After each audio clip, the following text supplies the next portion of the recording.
chia qua gì chỉ san đủ chỉ san đại lý nam em có tu nâng gió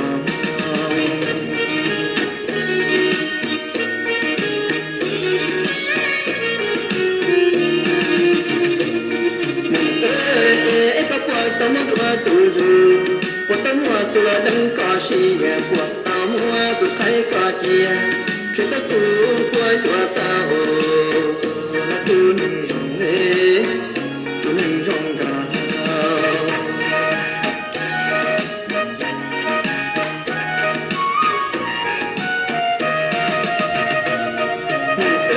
Theo là tia của nó mua trà hồng, em tao là lương thọ cả.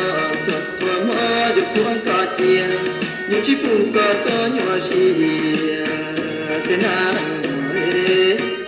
tu nâng rong gà.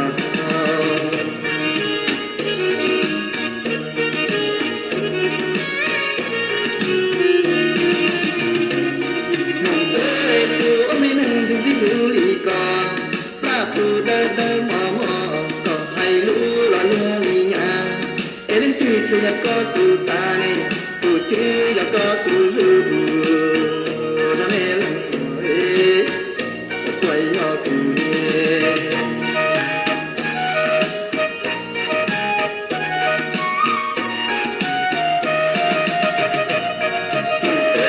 sẽ đi cùng nó sẽ mong chỉ ta có là ua tu lưu là thao đó là cơ hay luôn có tu nó cho hoa hoa ni có tu nó hoa hoa cho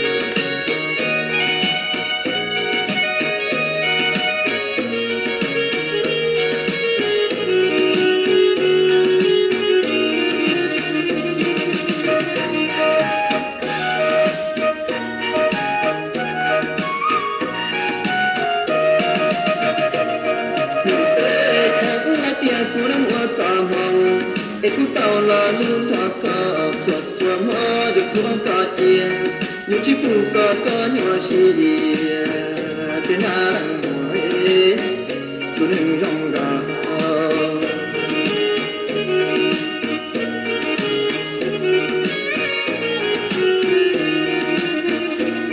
Nanti tu aminan zizi julika, pelaku dah mama kau hai lu lalu minyak. Elin tu yang kau